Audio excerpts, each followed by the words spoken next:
दूसरी रात को मल्लिका शहरजाद ने पिछले पहर अपनी बहन दुनियाजाद के कहने से यह कहानी सुनाना आरंभ किया।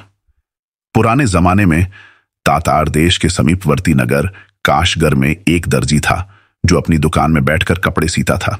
एक दिन वह अपनी दुकान में काम कर रहा था कि एक कुबड़ा एक दफ बड़ी खंजरी जैसा बाजा लेकर आया और उसकी दुकान के नीचे बैठकर गाने लगा।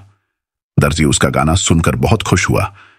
उसने कुबड़े से कहा, अगर तुम्हें आपत्ति न हो तो यहां से कुछ ही दूर मेरा घर है, वहां चलो और आराम से गांव बजाओ। कुबड़ा राजी हो गया और दर्जी के साथ उसके घर आ गया।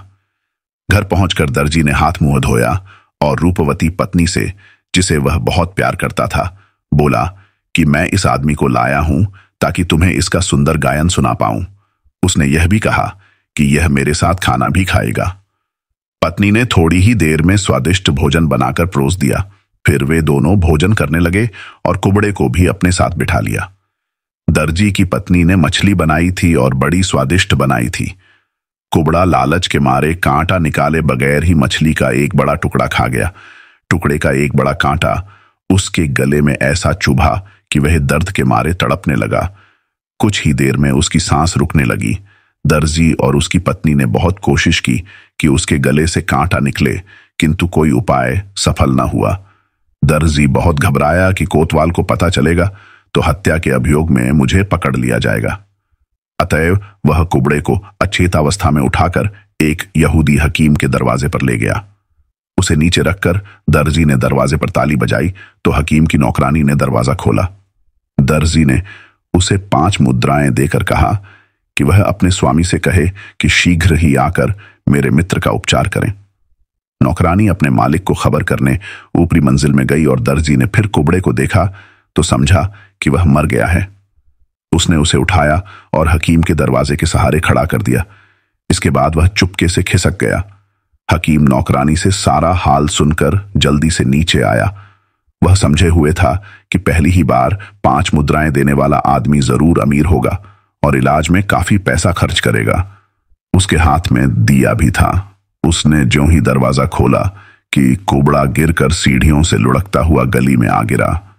हकीम को बड़ा आश्चर्य हुआ कि यह क्या गिरा है। दिए की रोशनी में देखा तो कुबड़े को मृतक समझकर बहुत घबराया और सोचने लगा कि यह आदमी मेरे दरवाजे पर मरा पड़ा है। अगर बादशाह को मालूम होगा तो बड़ी मुसीबत में पड़ जाऊंगा। अतएव हकीम ने कुबड़े को उठाकर घर में लाने के बाद एक रस्सी में बांधा और पिछवाड़े रहने वाले एक मुसलमान के घर के अंदर उसे चुपके से डाल दिया। वह मुसलमान शाही पाकशाला में सामान बेचने वाला व्यवसायी था। उसके घर में बहुत सा अनाज, घी आदि रहता था। उस व्यापारी का बहुत सा सामान चूहे खा जाते थे और उसे नुकसान होता। आधी रात को अपनी जिन्स को देखने भालने वह व्यापारी आया तो कुबड़े को देखकर समझा कि यह चोर है, यही मेरी चीजें चुरा ले जाता है और मैं समझता हूं कि चूहों ने नुकसान किया है। वह एक लाठी ले आया और कुबड़े के सिर पर मारी। एक लाठी पड़ते ही कुबड़ा जमीन पर लुढ़क गया। व्यापारी ने पास जाकर गौर से देखा तो उसे मालूम हुआ कि वह मर चुका है। अब व्यापारी बड़ा परेशान हुआ। वह अपने मन में कहने लगा कि यह व्यर्थ ही नर हत्या का पाप मुझे लगा।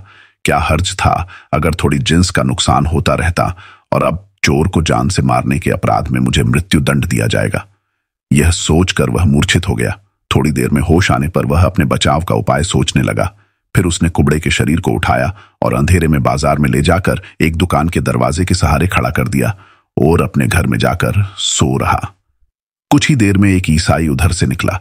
यह ईसाई एक वैश्या के घर से निकला था और नशे में झूमता चला आता था।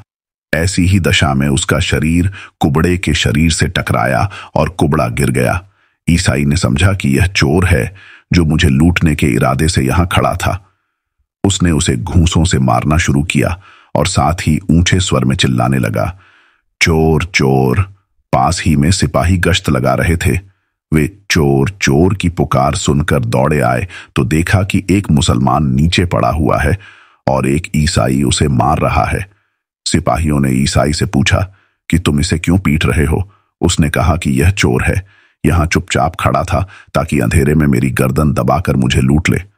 सिपाहियों ने उसे खींचकर अलग किया और कुबड़े को हाथ पकड़कर उठाया तो देखा कि वह मुर्दा है। अब सिपाहियों ने ईसाई को पकड़कर कुबड़े के शरीर समेत कोतवाल के सामने पेश किया। उसने सुबह ईसाई और कुबड़े के साथ गश्त के सिपाहियों को भी काजी के सामने पेश किया और रात का हाल बताया। काजी ने स्वयं फैसला करने के बजाय ईसाई को बादशाह के दरबार में पेश कर दिया और कहा कि ईसाई ने इस मुसलमान को चोर समझकर इतना मारा कि यह मर गया। बादशाह ने पूछा, इस्लामी न्याय व्यवस्था के अनुसार इस अपराध का क्या दंड होता है? काजी ने कहा कि शरीयत के अनुसार ईसाई को प्राणदंड मिलना चाहिए। बादशाह ने कहा कि फिर शरीयत के अनुसार ही इसे दंड दिया जाए। चुनांचे एक बड़े चौराहे पर फांसी देने की टिकटी खड़ी की गई और सारे शहर में मुनादी करवा दी गई कि एक कुबड़े मुसलमान की जान लेने के अपराध में एक ईसाई को फांसी दी जाएगी। जिसे देखना हो वह आकर देख ले। थोड़ी देर में चौराहे पर भीड़ इकट्ठी हो गई। ईसाई को बांध कर लाया गया और कुबड़े का शरीर भी वहां रख दिया ताकि लोग देख लें कि किसकी हत्या हुई थी। जल्लाद ईसाई के गले में फांसी का फंदा डालने ही वाला था कि भीड़ से निकलकर शाही रसद पहुंचाने वाला व्यापारी सामने आया और ऊंचे स्वर में बोला, हत्यारा, यह ईसाई नहीं है, मैं हूं। मैं एक हत्या तो कर ही चुका हूं। एक निरपराध को फांसी छड़वाकर अपना पाप क्यों बढ़ाऊं? यह कहकर उसने काजी के सामने सारी बात बयान कर दी। काजी ने आदेश दिया कि ईसाई को टिकटी से उतार लिया जाए और व्यापारी को फांसी दी जाए। व्यापारी की गर्दन में फंदा डालकर जल्लाद उसे खींचने ही वाला था कि यहूदी हकीम चीख पुकार करता हुआ भीड़ से निकला और बोला कि फांसी इस व्यापारी को नहीं, मुझे लगनी चाहिए। मैंने ही झटके से अपना दरवाजा खोला जिससे यह गिरकर मर गया। अब काजी ने कहा कि व्यापारी को भी छोड़ दो और उसकी जगह यहूदी को फांसी छड़ाओ। यहूदी की गर्दन का फंदा जल्लाद खींचने ही वाला था कि दर्जी चिल्लाता हुआ आया कि हकीम का कसूर नहीं है, कुबड़े की लाश मैंने ही हकीम के दरवाजे पर रखी थी। काजी के पूछने पर उसने बताया, यह आदमी कल रात को मेरे घर मेरे साथ खाना खा रहा था। मछली खाते समय कांटा इसके गले में अटक गया और इसकी दशा खराब हुई तो मैं इसे लेकर हकीम के पास गया। हकीम के आने में देर हुई। इतनी देर में मैंने इसे देखा तो मरा पाया। मैं डर के मारे इसकी लाश हकीम के दरवाजे के सहारे खड़ी करके भाग गया। काजी ने कहा कि जब हत्या हुई है तो किसी न किसी को फांसी देनी ही है। इसी दर्जी को फांसी चढ़ा दो। लेकिन फांसी न दी जा सकी क्योंकि बादशाह के खास सिपाहियों ने आकर फांसी रुकवा दी और सभी को बादशाह के सामने चलने को कहा। हुआ यह था कि कुबड़ा बादशाह का विदूषक था और उसका मनोरंजन किया करता था। उस दिन दरबार में न पहुंचा तो उसने पूछा कि कुबड़ा क्यों नहीं आया। उसके नौकरों ने बताया, कल शाम को वह शराब पीकर निकल गया था।